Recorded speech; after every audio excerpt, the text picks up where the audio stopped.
Boys, I'm gonna show you yet another King's Gambit game I played. So I e4, e5, and f4, of course. He takes. I'm like, okay, we might have a good game here. His normal move so far, I have to play h4 here, and that's what I do. I move here. Now you notice that I'm double attacking this pawn, so if he ever threatens his knight, I'm gonna take it, and that's what I do. And now what he does here that's a big mistake is he takes my knight. I'm like, okay, I'm gonna get the bishop pair, bro, and I'm also attacking this pawn. So how do you defend it? You move your queen to defend it. I'm like, okay, you're not really supposed to bring your queen out that early because I had this crazy move here. But unfortunately, I didn't find that move and play this. I'm developing my bishop. I'm double attacking this pawn. Now he's developing the moves. I'm like, okay, I'm gonna take with the queen. If I take with the bishop, he's gonna take it like this. So I take with the queen, of course.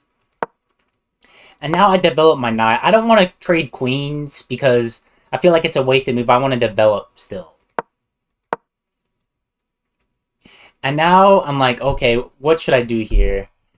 I develop another piece. I'm getting ready to castle. He moves the queen out of the way because I guess he doesn't want a queen trade here. So guess what I do? I decide to harass his queen. He has to move the queen out of the way. He decides here, which is a decent move and kind of annoying because he's pinning my knight and he's also attacking this. What do I do here? I castle. I'm like, alright, bro, take the pawn. Because in a lot of positions, if you take this pawn, I can just play here. And once you move the queen out of the way, this pawn's free. So it's not that big of a deal. He decides to take my knight. I guess he just really wanted to give me a bishop pair this game. So here's the thing. I decide to check first. I check first right away so he can't castle. And then I take the bishop. He takes back, of course, so he's a pawn up in that exchange, I guess. But it's really tricky for him because now I go for a pin. His knight's going to be trapped here. I'm double attacking the knight. What does he do? He checks me. I'm like, alright, move out of the way. Now he goes to protect it. But now I do another crazy move to harass him. I move my bishop. I'm like, okay, I'm going to attack the rook now, bro. And now he moves back. And I play a simple move, rook to b1. I'm going to threaten this in the future on. And, like, he's kind of paralyzed right now. Like, what does he really do here?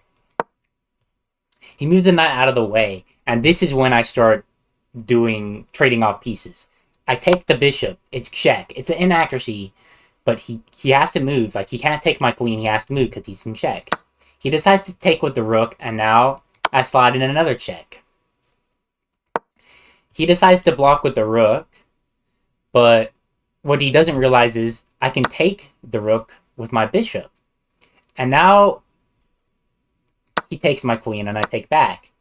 He plays this tricky move here, king to e7, attacking both pieces. But what do I do here? Well, my position is just really good. I'm up a piece. So what I do here is I move my rook back. And now he can take the free piece. It's fine. And for some reason, he chooses not to. So I decide to just give him a check. He's like, all right, bro, just take the piece. Just take the piece. He finally does. And then I use my rook on b1 to take the pawn of b7. It's pretty simple. Now I have this crazy double rook on the 7th file, which is usually a good thing. Now I'm just going to gobble up pawns, and there's not much he can do.